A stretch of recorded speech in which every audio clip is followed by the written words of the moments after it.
Hello, everyone. Welcome back to the A Time to Heal podcast. I'm Dr. Rani Samuel, and today we are going to continue our discussion on womb history and childhood history and how that actually impacts you in the current time. I've titled the topic for today as a question: are you a blank slate? One of the things you've probably heard most children ask, and I'm sure you did it when you were little, I'm sure I did it, is the question, where do babies come from? You see, even when we were young, we were curious about this question. And I don't know the answer you have been given, but it could be some combination of fairy tales or a mythical story of a stork delivering you. I know at one point in time that was a favorite answer to this question. It seemed to me that, babies come from a mother's belly just won't suffice even for a little child. But also, more recently, you would get some sort of scientific explanation about biology, about showing pictures or a video of what's happening during the 40 weeks in which your mom was pregnant with you. Sometimes there would be a spiritual explanation about where you actually come from. In psychology, there would always be a debate about nurture versus nature. I mean, it's about the environment versus the biology, the genetic material that you come from. There's a lot of studies done with twins, and this is often compared, and it's an ongoing discussion about the impact of a child in, for example, the first 2 to 4 years of life. When I was an undergraduate student in psychology, I first heard the term Tabula Rasa. It's a Latin word, and translated it means blank slate. So the assumption was that you had no history, that you were a blank page right until the time you were born. So everything that you have only began at the time of your birth. Now, this implies that you came into this world empty of memory, empty of any influence of your mother, of your environment. It means that you were just a blank page, as I said, and that you were devoid of any history of the womb or your parents' history impacting you. So what this actually suggests is that you have no identity formation in the womb. And it's only after birth that you start actually becoming a person. With my many patients that I have seen over the years and taking detailed generational histories from them, I have found the opposite to be true, that there's a lot of history that begins even before you were born. Let me tell you about one of my patients whose name is Jason. And when I saw him, he was 25 years ago. And he had quite an unusual history that began even before he was actually born.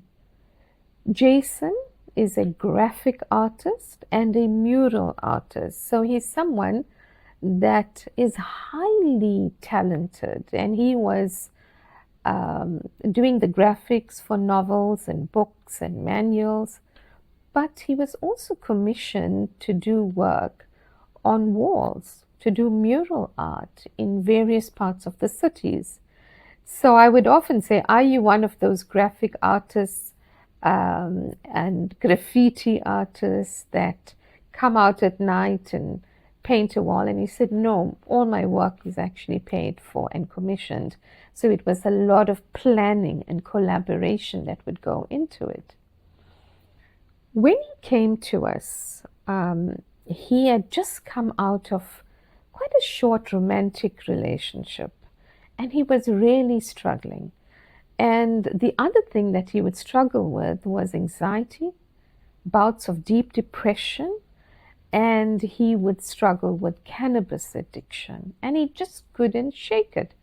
But this breakup was catastrophic, and it surprised all of us because it was a short relationship, but he was feeling rejected and abandoned, and he was in deep despair, and he was completely suicidal.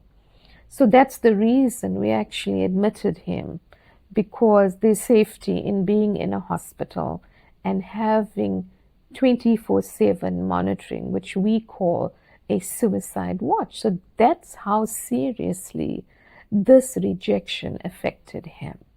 In my therapy sessions, I sensed his deep inner turmoil, and he was despairing, full of dread all the time. And he couldn't really communicate in words to me about what the inner turmoil was about. And since he was an artist, I decided that he should draw me a picture. And I gave him this task. And I said, draw me a picture of your inner turmoil. What are the things that I can't see and nobody else can see, but that you are experiencing? And when I came the next morning for our morning session, I will never forget the sketch that he drew. And he drew a face behind prison bars. And it was a very sad, disappearing, tearful face. And above the prison bars, he wrote the number 25, big and bold. It really stood out. Remember, he's an artist. He knows how to do this. Jason, at that time, as I said, was 25 years old. And I said to him, just tell me what you are communicating here. And he said he feels he has been in prison for 25 years. And this is a picture of his life sentence to anxiety, depression, and complete misery. And he did not understand why. And he did not remember a time in his life when he was not anxious.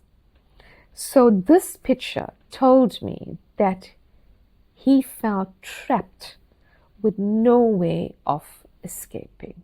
During the time that Jason was admitted to hospital, his parents were getting a divorce. So they were in the heat of divorce proceedings, and they were actually not speaking to each other. So they would come there in separately, and they wouldn't even acknowledge one another. His mother wanted an urgent appointment with me, and she said she had something very important to tell me about his paternity. And when we met, she told me that she and her husband used to live in a very small town, and that she had an affair 25 years ago. And out of that affair, Jason was conceived. And it was a small town, and everyone gossiped and shamed her. So the entire town knew the story. Now her husband set two conditions, in which he told her he would adopt Jason, but he must never be told that he is adopted. And secondly, they had to move from this town. Being anxious and depressed and worried and afraid, she agreed to these two conditions. And what followed was a lifetime, 25 years for her, of mental health problems, of depression, of anxiety, and of course, a deteriorating marriage, because this secret destroyed them. It eroded the very fabric of their marriage. Because they were not talking to each other, it became my daunting task of telling him what his true paternity was. And his mother said she felt unable. The father said he felt unable, but they would be willing to be close by so that they could offer support and comfort to him. I will never forget that day when I had to break this news to Jason. I remember us sitting in one of the private consulting rooms at the private psychiatric ward. And it was a room in a corner, and he was sitting opposite to me. Both his parents were in different rooms in the hospital. And they were waiting almost on standby to render support to him. I will never forget having to have this conversation. And I said to him, Jason, I have something very difficult to tell you. And it's going to upset you. And he said to me, please, just tell me. And I remember him moving forward and bending forward towards me. And I decided, okay, I will just say it like it is. And I said, your father is not your biological father. He is your adopted father. And I remember in that moment, there was such a deep, deep cry coming out of him. We call it a primal cry. It's like a cry of agony, of yearning, longing, loss that comes almost from an ancestral cave. If I could, tell you that it's a completely heartbreaking cry.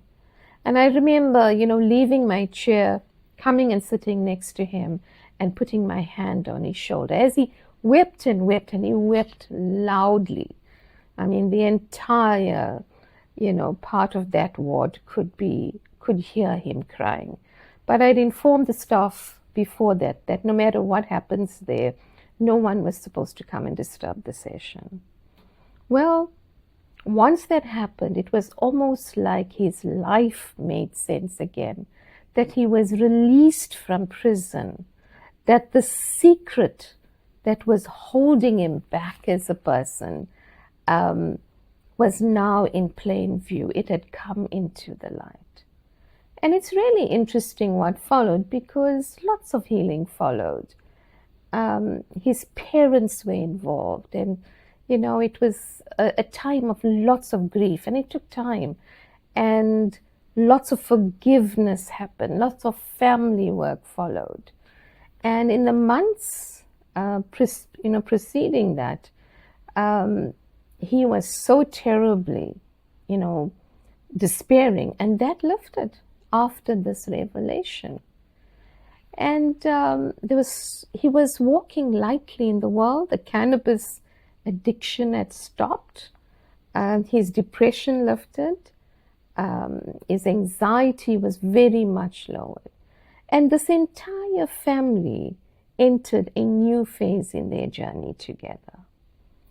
So I want you to know that there is a thread that begins from even before you were born to where you are today, that we are living history books, and we need to know where our stories begin and what that impact is in the current time, because that's how you will be able to heal.